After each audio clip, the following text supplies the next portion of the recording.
Good morning, everyone who's joined us online to the 2021 Parents Victoria Conference. Can I also begin by acknowledging the traditional custodians of the land on which we are all individually located, and I pay my respects to elders past, present and emerging, and to all elders and Aboriginal people watching today. Can I also acknowledge and thank Sharon Healy, Parents Victoria Chair and immediate past President, and Gail McCarty, Parents Victoria Executive Officer, and everyone who's joining us today. So thank you, Parents Vic, for organising the conference. And while I'm pleased to be joining you online today, I think I speak for every single person on this conference call. I can't wait to next year's conference when we can attend in person. I also thank Parents Vic for another strong year of advocacy for families and students. Parents Victoria's wise counsel and advice during what has been another difficult school year has been invaluable. And once again, Parents Vic stepped up to support, inform, and reassure families as we move from on-site learning to online learning and back again, following the advice of the Chief Health Officer. And parents and carers watching today will no doubt be relieved and excited, as I am, that our children will soon be returning to school. I know it has been so hard juggling work, a multitude of other pressures while trying to keep your children engaged with their learning at home. There is no doubt that your efforts and sacrifices, the efforts and sacrifices of all Victorians, have helped minimise the spread of the virus and save lives. It's been a long lockdown this year and last year, but you compare us to other cities that have had long lockdowns, the sheer number of infections and most significantly, the sheer number of deaths in those cities, those other cities that have had long lockdowns, means that the sacrifices, we've all made have been worth it and has made a difference. I also strongly believe that schools, and I've always believed this, they are at the heart of communities. This has been even more evident over the past 20 months, despite the pandemic keeping us physically apart for long chunks of that time. School communities throughout Victoria have come together not just to continue the education of children, but to support each other through tough times. Parents and schools have formed even stronger connections with a greater appreciation on both sides of the vital role you all play in the education of Victoria's children. So we are almost there. Most Victorians have rolled up their sleeves to get vaccinated, bringing us closer to getting back to the things that we've all missed so much. And that includes children gradually going back to school, back with their friends, back with their teachers, out of their bedrooms, out of our homes, and away from their screens.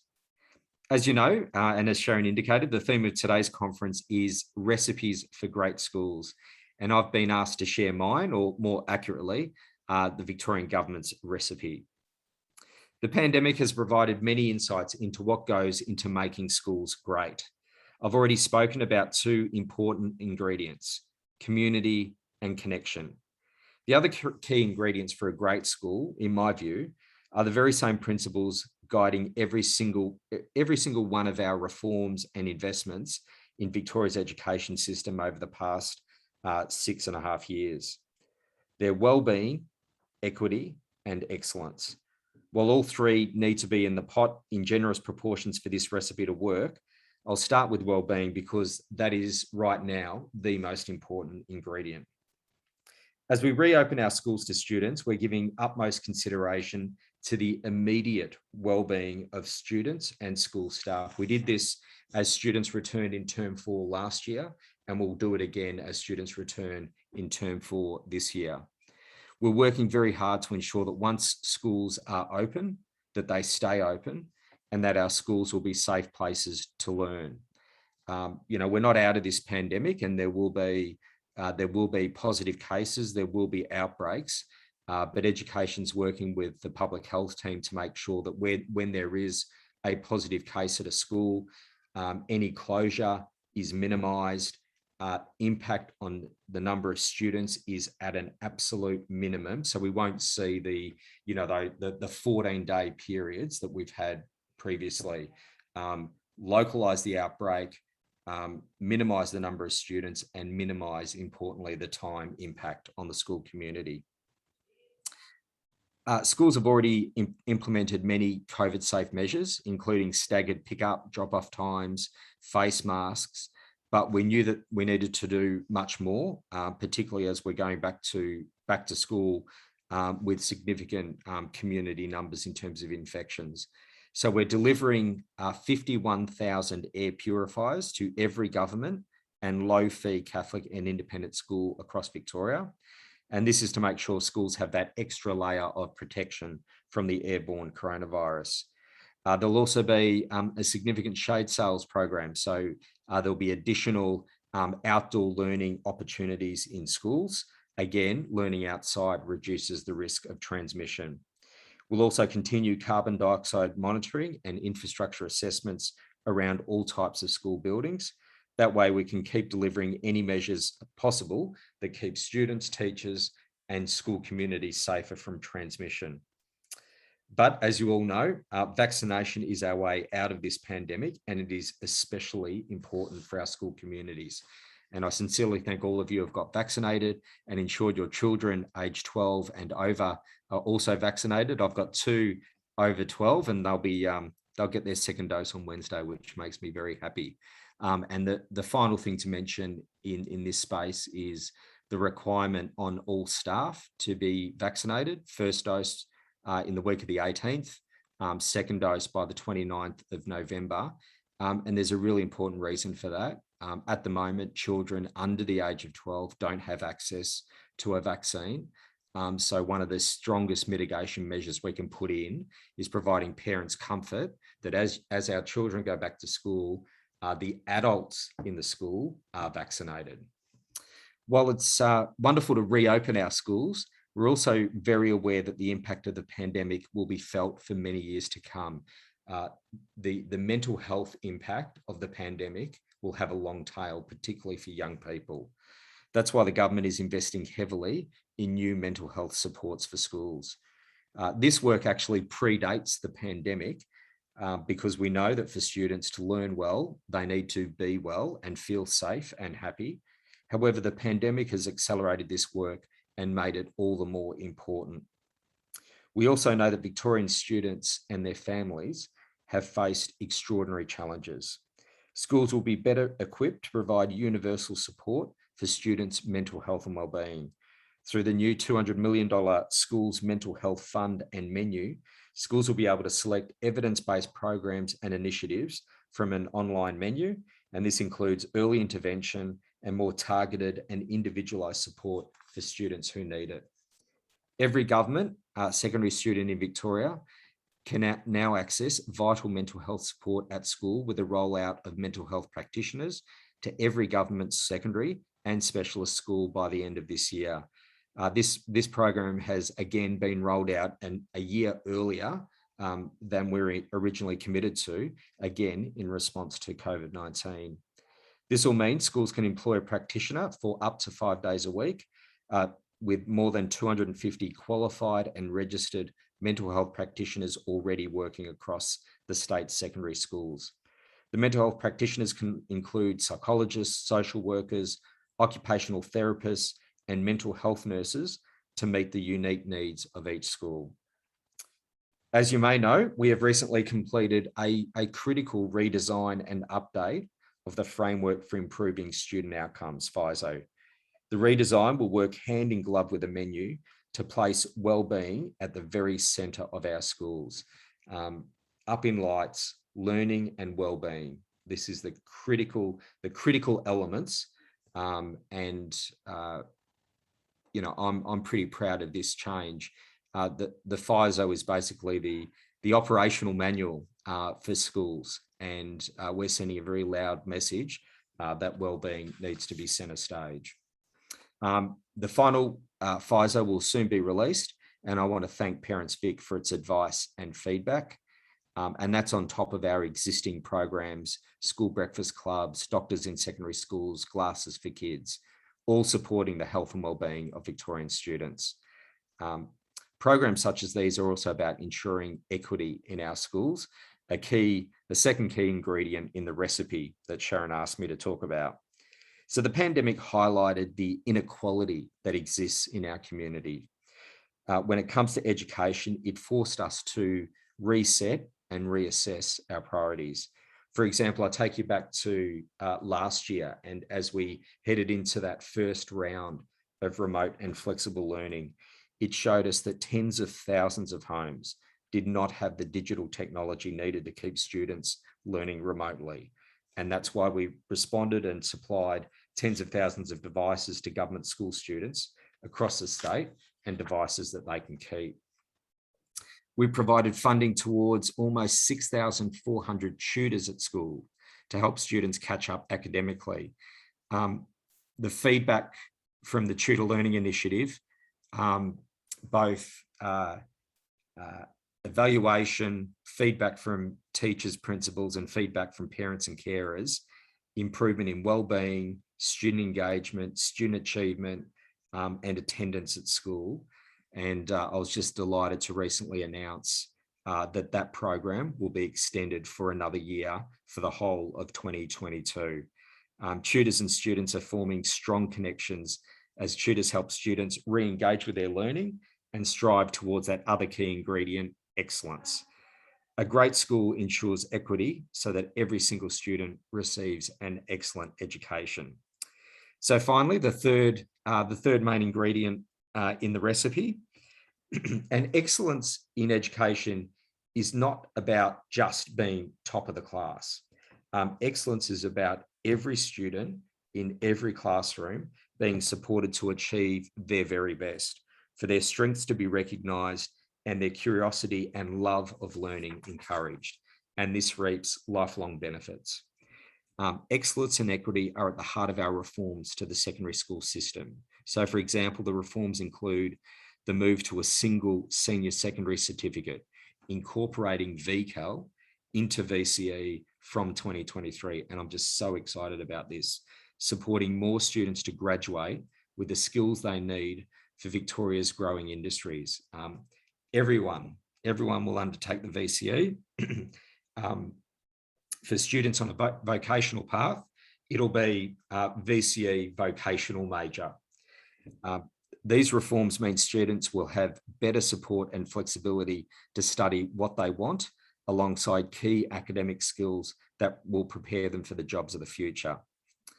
Excellence also means top-notch school infrastructure, building, upgrading, and renovating schools to ensure our kids have the best facilities in which to learn. It means making sure every community, particularly in growth areas, have access to a great local school. We know the most important way to give Victorian students an excellent education is by having excellent teachers. The new Victorian Academy of Teaching and Leadership will ensure that high achieving teachers from government, Catholic and independent schools will have world-leading training they need to be their best. It will deliver advanced professional learning for our highest performing teachers. They will then share their expertise and knowledge with their own school communities, ensuring every classroom and every child benefits. So Sharon and the team, there you have it. That's the Victorian government's recipe for great schools: connection, communication, and then the three pillars of equity, excellence, and well-being. Importantly, these three ingredients won't work on their own, but will combined be most effective. So thank you very much for everyone for your strong work, for the care and support of your children, and in fact, children right across the state of Victoria. It's been wonderful engaging, as always, with Parents Vic, particularly in what has been the most extraordinary time in all of our lives through the last 20 months of this pandemic. So thanks, Sharon. It's been wonderful to join everyone, and I hope you all have a wonderful conference.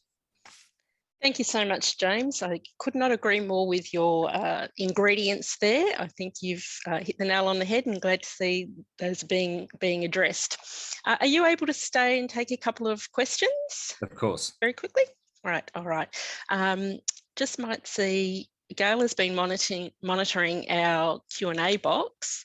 Gail, did you want to unmute if there was a question there?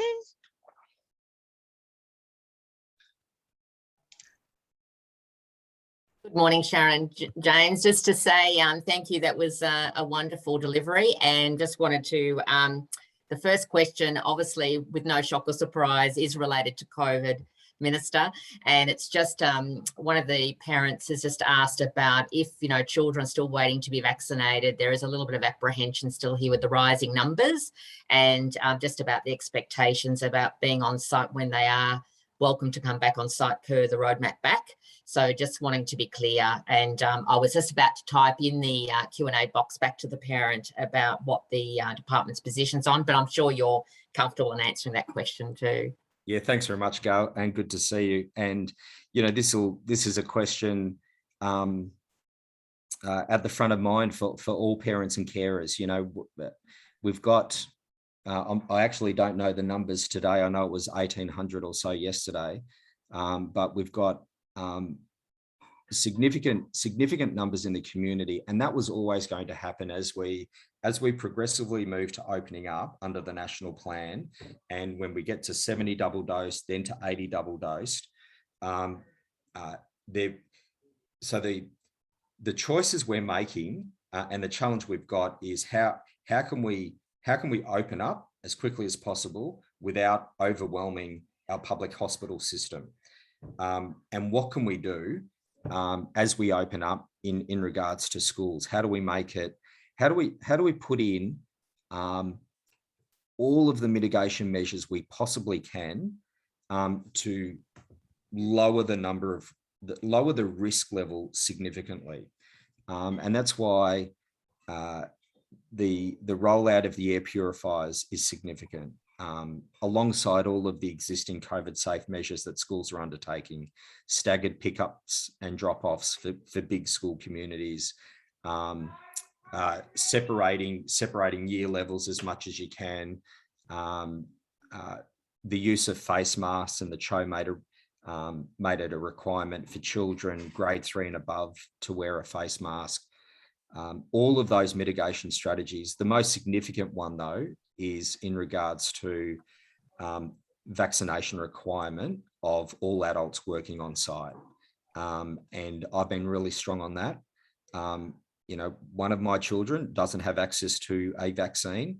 When he goes back to school in the week of the 26th of October, I'm comforted by the fact that every single adult that Josh is engaging with at school has at least got one dose, and the profession is responding. We had a survey of last time I looked at it was about 47,000 staff had responded, and about 98.5% had already received at least one dose. So all of these things give me comfort that as we open up, even though there is still community transmission, as we open up our schools, it is as safe as it possibly can be. In terms of when schools are open up, so for example, preps 1-2s go back on the week of the 18th for 2 days and 3 days respectively, or 3 days and 2 days respectively. Remote learning will be delivered by the school on the days that students are not on site. So we won't have a situation, and we haven't had for 20 months, a situation where schools are required to both have grade 2 students at school, but also a number of grade 2 students being engaged with remotely. As we move back to school under the roadmap, the days that students are at school is the days that they'll be taught at school, and the days that they're at home for that short period before all students are back full time on the 5th of November, after Cup Day. So when students are at school, we're not going to have a situation, and it would just be impossible to deliver if you had remote and flexible learning at the same time as you've got on-site provision. But I hope the answer in terms of all the things we put in place, particularly the requirement for vaccination, provides comfort to parents and carers.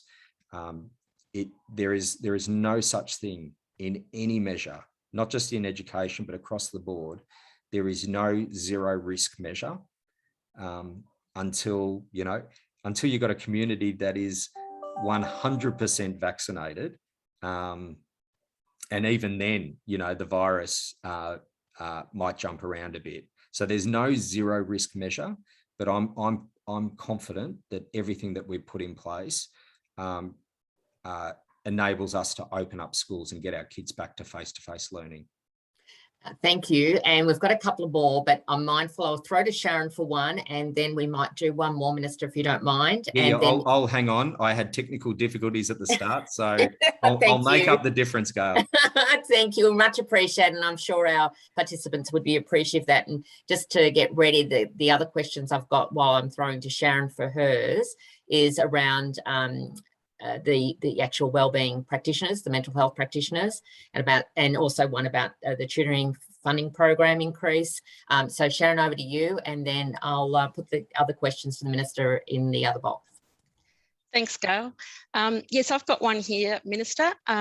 Back in 2018, Dr. Debbie Pusher, who is an internationally renowned expert in family engagement in schools, met with the Department of Education and raised the idea of establishing a family engagement division within the department. This is something that's worked very successfully in Canada, where she is from. And I think PV have definitely since discussed this with the department. So this would ensure that family engagement would be embedded in teaching and learning, and it would fit really well with our special action item that was first raised in 2017 at conference with you about having family engagement officers in every state government school. So is this something that you would give serious consideration to, Minister? Thanks, Sharon, for the question. And as you say, there has been engagement between the Department of Education and Parents Vic, and the interface between the Parents Vic Family Engagement Initiative and the FISO improvement model. And I think there is a connection, Sharon, and there is some more work that we need to do. You look at the revised FISO, and it's not just a learning and well-being, in the centre of the diagram that you may have seen. But as you dive into how we describe the revised FISO, there's a lot of focus on relationships and on community. And when you talk about relationships, it's the relationships between staff, it's the relationship between staff and students, and it's the relationship between teachers and parents and carers, the school and the school community. So I do think it's got legs. And, when you talk about having wellbeing at the centre, how we better engage with families is going to be critical. So, absolutely. So the short answer is yes, and we're going to keep working with Parents Vic on how we can put that into effect. That's great, because as you're probably aware, we discovered very quickly last year when the pandemic hit that those schools who were already very well engaged in partnerships with their families had very little trouble swapping to remote learning, and those who sadly had not made the connection and hadn't bothered to try for that engagement really struggled at the beginning. So yeah, for us it's even more vital now than ever. Yep. Thank you for that. Thanks, and Gail, you had another question come in there? Yes, and I've just I sent it in the host and panelist box, Minister, but I will read it to you. It's around the IT equipment. Just wanting to know in relation to, just bear with me again as I catch my spot, because they're all firing through now. Everyone's got some confidence and writing a lot of things here. But as far as how much budget for each public school to get IT devices, laptops, iPads, support from government, this particular parent was told by their school last month there's not enough to equip for many. Thanks, Gail. And I might follow up. I've got Sinead from my office, and also I know that Deputy Secretary Stephen Fraser, I think, is also in listening to this conference. So I might follow up directly with you and through you, the person asking the question, and see if we can get an answer locally. So the focus, a couple of things. As I mentioned in my opening remarks, any child who required a device and or internet connection was provided with that support through the course of last year. And I made a decision towards the end of last year that students could keep those devices and keep them ongoing. And this was, you know, a few schools were a bit put out by that, but I thought the overwhelming public good was to make sure that that occurred. And then as we went back into remote learning this year, there was that follow up. You know, are there more students who require additional devices or assistance with connecting online? And we provided that assistance. In terms of individual schools and their budget allocation, you know, schools have a requirement to ensure that no student is disadvantaged. Now, schools approach IT in different ways. Some schools have a bring your own device. Some schools have class sets. Other schools have a mixture approach when it comes to IT. But I don't know the details of this. So let me follow up with you, Gail, straight after the conference. Sinead will be in touch, and I'll endeavour to get a more detailed answer. And I think too, and thank you for that, to reassure the delegates at the conference too, that Parents Victoria's representative on the SRP, which is, you know, obviously the resource funding for schools, with a consultative committee. So when these things do come up, we certainly advocate on behalf of the wellbeing of children, and we certainly, as the Minister knows, put a fair bit of pressure on about those devices being retained, because it made sense.